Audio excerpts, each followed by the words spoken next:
To burn or not to burn, where there is power in king's blood. By Analyze. There is power in king's blood. How often have we heard this from Melisandre's associates in some form or another? In fact, she seems to need the stuff for anything big.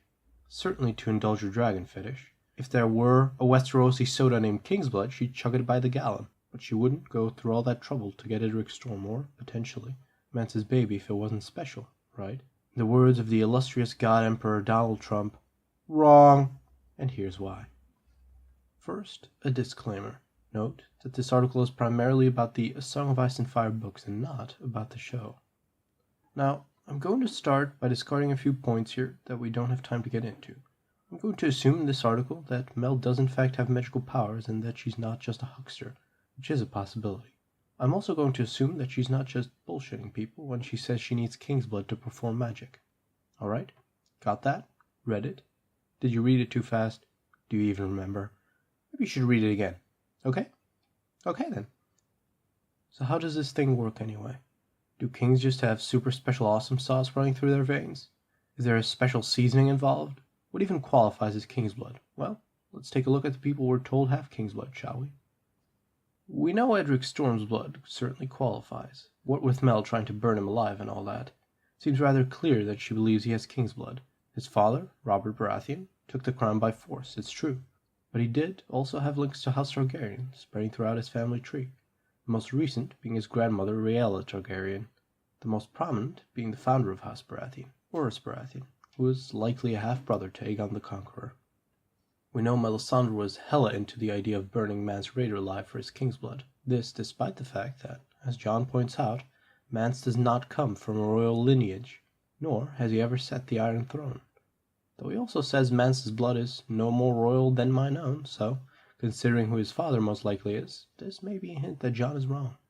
Jon certainly does think that, at least to Melisandre, Mance's son qualifies as having king's blood. This is why he sends the child away with Sam to Oldtown. Though, as demonstrated earlier, Jon is not known for his expertise on the matters of the arcane, so we certainly can question this. According to Clayton Suggs, Asha Greyjoy too qualifies as having king's blood, suggesting that the Red Woman wants to sacrifice her, though he is the only one who ever mentions this. Till recently, the Greyjoys had never been kings, as the former Ironborn kings were all of different houses. We can derive from all these examples that the magical power inherent in the blood is passed on from any king, whether he obtained his power from a long royal lineage or by being proclaimed king, to any of their children. This also makes it one giant metaphor for feudal succession, just as the people in Westeros believe that temporal power is transferred through a bloodline from father to son, and sometimes daughter. So does the Red Woman believe magical power is transferred through a bloodline from father to son, and sometimes daughter. Rip future Shireen. Why does Eddard Stark command an army in the first place? Why does he have the power, the right, to cut the head off of that Night's Watch deserter?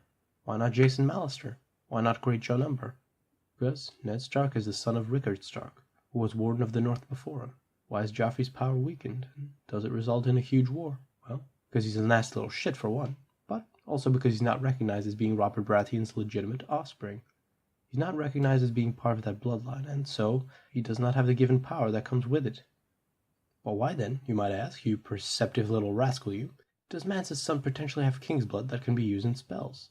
He's not from some grand old bloodline, that we know of at least, wouldn't be the first parentage reveal. Mance was only proclaimed king. So what gives, Analyze, you arrogant prick?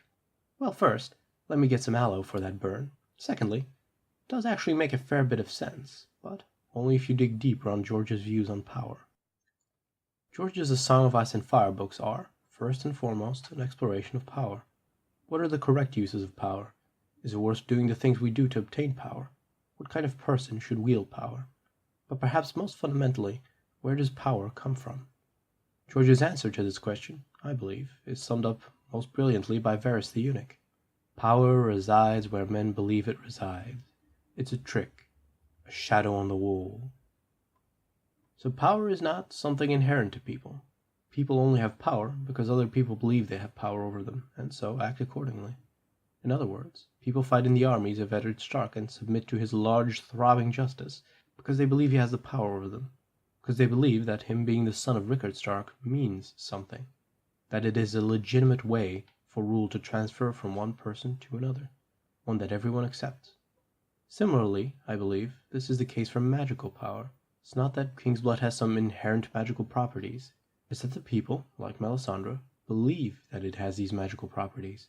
That burning King's blood, or sad sacks of King's blood, also known as royal bastards, in a nice glowy fire will power her magic.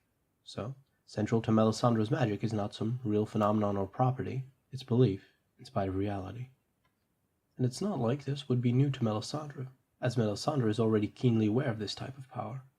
When we have the Melisandre POV in A Dance of Dragons, we see that she has a myriad of potions and pouches and powders with her at all times, to create green flames, to make pretty fireworks, maybe to make Mance's head spin like a disco ball and throw a rave. The point being, she herself is a product of this. Many people believe she has power, that she is this invincible sorcerer priest who can make kings fall and fire up the birds. But they only believe that on the basis of a Munger's farce. In fact, this, and its connection to King's blood, may in fact be lampshaded by Jon when he asks, after seeing Stannis' sword ablaze, whether he's seeing an example of King's blood, when, in fact, he's only seeing one of Melisandre's tricks. Now, do I think Melisandre knows all this? Well, I don't think she knows it's a carefully constructed bit of symbolism constructed by the author, not unless she's a Westerosi Deadpool. But I'm unsure whether she knows she doesn't actually need King's blood. Somewhat depends on whose belief the power comes from. It may be that the power for Melisandre's spells comes from her own belief that it works, that it's maybe even a placebo effect, or it may be that the belief of others, maybe large masses of people, is what gives it its power, in which case she may simply, as she does with the powders, know that it's a good way to harness the power of the masses, and, despite everything I said, it may even turn out that King's blood has no magical effects at all, that it is simply another trick by Melisandre, something the leeches would support. But that, my dearest audience, is an article for another day. P.S. Yes, that is very subtle code for follow us on Twitter and Facebook, you fucking pricks!